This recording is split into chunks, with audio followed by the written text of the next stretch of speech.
आज हम आपको प्रदोष व्रत की कहानी सुना रहे हैं। प्रदोष व्रत जो है वो सभी मनोकामना पूर्ण करने वाला और सभी पापों को नष्ट करने वाला है। सभी मनोकामना पूर्ण हो जाती है, जो भी मन इच्छा होती है, और पूर्व जन्म के जितने भी पाप कर्म हैं वो सब नष्ट हो जाते हैं। तो वो बहुत ही शक्तिशाली और बहुत ही महत्वपूर्ण प्रदोष व्रत है। तो प्रदोष व्रत सभी को करना चाहिए। गरीब होते हैं वो धनवान हो जाते हैं, और कहीं जो चिंताएं दूर हो जाती है, सब सर्व सिद्धि हो जाती है, सर्व परिवार संपन्न हो जाता है।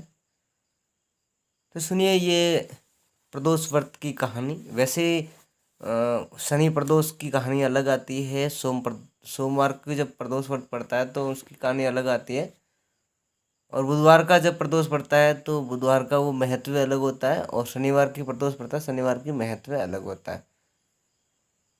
तो हम आपको प्रदोष व्रत की कहानी सुनाते हैं। पूर्व काल में पुत्रवती ब्राह्मणी थी। उनके दो पुत्र थे। वह ब्राह्मणी बहुत निर्धन थी। देव योग से उनसे एक दिन महर्षि सांडल्य के दर्शन हुए। सांडल्य ऋषि थे, उनके दर्शन हुए। तो महर्षि के मुख से प्रदोष व्रत की महिमा सुनकर उस ब्राह्मणी ने ऋषि से पूजन की विधि पूछी, और उनकी श्रद्धा और आग्रह से ऋषि ने उस ब्राह्मणी को शिव पूजन का उपयुक्त विधान बताया। और वे ब्राह्मणी ने से कहा कि तुम अपने दोनों पुत्रों से शिव की पूजा कराओ। तो इस व्रत के प्रभाव से तुम्हें 1 वर्ष के पश्चात पूर्ण सिद्धि प्राप्ति होगी। 1 वर्ष के बाद में आपको पूर्ण सिद्धि प्राप्त होगी। तो उस ब्राह्मणी ने महर्षि सांडल्य के वचन सुनकर उन दोनों बालकों सहित नतमस्तक होकर मुनि के चरणों में प्रणाम किया और बोली, हे ब्राह्मण, आज मैं आपके दर्शन से धन्य हो गई। मेरे ये दोनों कुमार आपके सेवक हैं, आप मेरा उद्धार कीजिए। उस ब्राह्मणी को शरणागत जानकर मुनि ने मधुर वचनों द्वारा दोनों कुमारों को शिवजी की आराधना विधि बतलाई। तदंतर वे दोनों बालक और ब्राह्मणी मुनि को प्रणाम कर शिव मंदिर में चले गए। उस दिन से वे दोनों बालक मुनि की कथा अनुसार नियतपूर्वक प्रदोष काल में शिव जी की पूजा करने लगे। पूजा करते हुए उन दोनों को 4 महीने बीत गए। एक दिन राजसुत की अनुपस्थिति में शुचिव्रत स्नान करने नदी किनारे चला गया। ब्राह्मणी के 2 पुत्र थे, राजसुत और शुचिव्रत। अब देखिए, शुचिव्रत जो स्नान करने नदी किनारे चला गया और वे जल क्रीड़ा करने लगा। संयोग से उसी समय उसे नदी की दरार में से चमकता हुआ धन का बड़ा सा कलश दिखाई दिया। तो उस धन पूर्ति कलश को देखकर शुचिव्रत बहुत प्रसन्न हुआ। उस कलश को वह सिर पर रखकर घर चला गया। तो कलश भूमि पर रखकर वह अपनी माता से बोला, हे माता, शिव जी की महिमा तो देखो। भगवान ने इस घड़े के रूप में मुझे अपार संपत्ति दी है। तो उसकी माता घड़े को देखकर आश्चर्य करने लगी और राजसूत को बुलाकर कहा, बेटे मेरी बात सुनो, तुम दोनों इस धन को आधा आधा बांट लो। तो माता की बात सुनकर शुचिव्रत बहुत प्रसन्न हुआ, परंतु राजसूत ने अपनी असहमति प्रकट करते हुए कहा, हे माँ, ये धन तेरे पुत्र के पुण्य से प्राप्त हुआ है। मैं इसमें किसी प्रकार का हिस्सा नहीं लेना चाहता, क्योंकि अपने कर्मों के किए हुए कर्म फल का मनुष्य स्वयं ही भोगता है। इसी प्रकार शिव पूजन करते हुए एक ही घर में उन्हें 1 वर्ष व्यतीत हो गया। एक दिन राजकुमार ब्राह्मण के पुत्र के साथ वसंत ऋतु में वन विहार करने के लिए गया। तो वे दोनों जब साथ साथ वन से बहुत दूर निकल गए तो उन्हें वहां पर सैकड़ों गंधर्व कन्या खेलती हुई दिखाई पड़ी। तो ब्राह्मण कुमार उन गंधर्व कन्याओं को क्रीड़ा करते देखकर राजकुमार से बोला, यहाँ पर कन्या विहार कर रही हैं, इसलिए हम लोगों को अब और आगे नहीं जाना चाहिए, क्योंकि वे गंधर्व कन्या शीघ्र ही मनुष्यों को मन को मोहित कर लेती हैं, इसलिए मैं तो इन कन्याओं से दूर ही रहूँगा।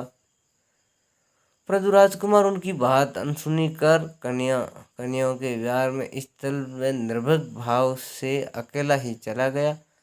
उन सभी गंधर्व कन्याओं के प्रधान सुंदरी उस समय आए हुए राजकुमार को देखकर मन में विचार करने लगे कि कामदेव के समान सुंदर रूप वाला ये राजकुमार कौन है।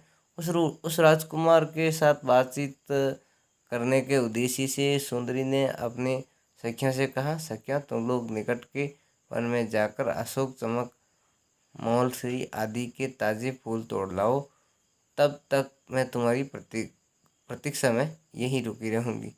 उन गर्दों कन्याओं की बात सुनते ही सब सखियां वहां से चली गई। सखियां के जाने के बाद वह गंधर्व कन्या राजकुमार की इस दृष्टि से देखने लगी तो उन दोनों में परस्पर प्रेम का संचार होने लगा। गंधर्व कन्या ने राजकुमार को बैठने के लिए आसन दिया। प्रेमालाप के कारण राजकुमार के श्वास के लिए वह सुंदर व्याकुल हो उठी और राजकुमार से प्रश्न करने लगी, हे कमल के समान नेत्रा वाले, आप किस देश के रहने वाले? आपका यहाँ आना क्यों कर हुआ, कैसे हुआ, कैसे आए? तो गंधर्व कन्या की बात सुनकर राजकुमार ने जवाब दिया कि मैं वृद्ध राज का पुत्र हूँ। मेरे माता पिता स्वर्गवासी हो चुके हैं। शत्रुओं ने मुझसे मेरा राज्य हरण कर लिया है। गंधर्व कन्या द्वारा निश्चित दिन वे राजकुमार शुचिव्रत के साथ अपनी वन में पहुंचा। तो वहाँ पहुंचकर उन लोगों को देखा कि गंधर्वराज अपनी पुत्री असुमति के साथ उपस्थित होकर प्रतीक्षा में बैठे हैं। तो गंधर्व ने उन दोनों कुमारों का अभिनंदन करके उन्हें सुंदर आसन पर बैठाया और राजकुमार से कहा कि मैं परसों कैलाशपुरी होकर गया था। वहाँ पर भगवान शंकर पार्वती से विराजमान थे। उन्होंने मुझे अपने पास बुलाकर कहा कि पृथ्वी पर राजच्युत होकर धर्मगुप्त नामक राजकुमार घूम रहा है। शत्रुओं ने उनके वंश को नष्ट भ्रष्ट कर दिया है। वह कुमार सदा ही भक्तिपूर्वक मेरी सेवा किया करता है। इन्हें तुम्हें उसकी सहायता करो तो जिससे वे अपने शत्रुओं पर विजय प्राप्त कर सके।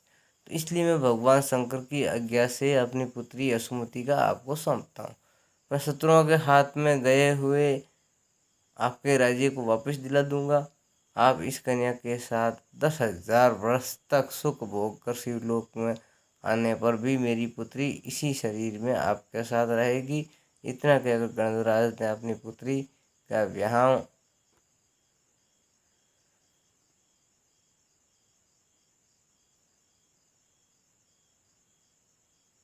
विवाह राजकुमार के साथ कर दिया। दहेज में अनेक दास दासियां तथा शत्रुओं पर विजय पाने के लिए गंधर्वों की चतुर्गणी सेना भी दी। तो राजकुमार ने गंधर्वों की सहायता से शत्रुओं को नष्ट किया और वे अपने नगर में प्रविष्ट हुआ। मंत्रियों ने राजकुमार को सिंहासन पर बैठाकर राज्याभिषेक किया और वे राजकुमार राजसुख भोगने लगा।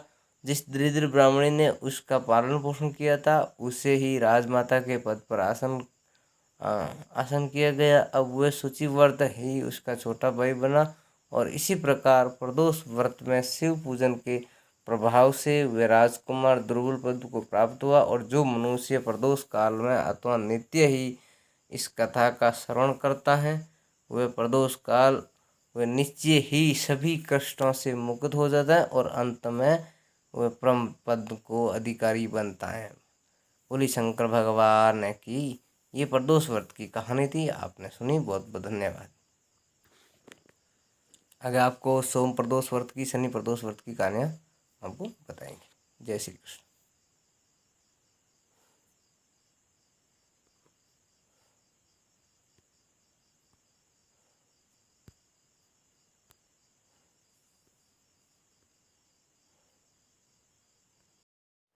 प्रदोष व्रत की विधि कैसे करना चाहिए, कब आता है प्रदोष व्रत? शनि प्रदोष व्रत अलग होता है, बुध प्रदोष अलग, इन सब का अलग अलग महत्व है। शनि प्रदोष का और सोम प्रदोष का, बुध प्रदोष व्रत का, और बहुत ही हर एक से बढ़कर एक है। तो मैं आपको शनि प्रदोष व्रत की कहानी बताऊंगा, सोम प्रदोष व्रत की कहानी बताऊंगा और बुध प्रदोष व्रत की कहानी बताऊंगा। सभी बातें मैं आपको अगले नेक्स्ट वीडियो में बताऊंगा कि कौन सी विधि करनी चाहिए और कब ये व्रत करना चाहिए, इसकी क्या विधि है, इसका क्या विधान है। तो मैं एक अलग से और वीडियो दूंगा, उसमें आपको सारी जानकारी मिल जाएगी, सब प्रकार की जानकारी आपको मिल जाएगी। धन्यवाद। चैनल को सब्सक्राइब कर दे, लाइक कर दे, ताकि सबसे पहले ये वीडियो आपके पास में ज़रूर पहुँचे। धन्यवाद।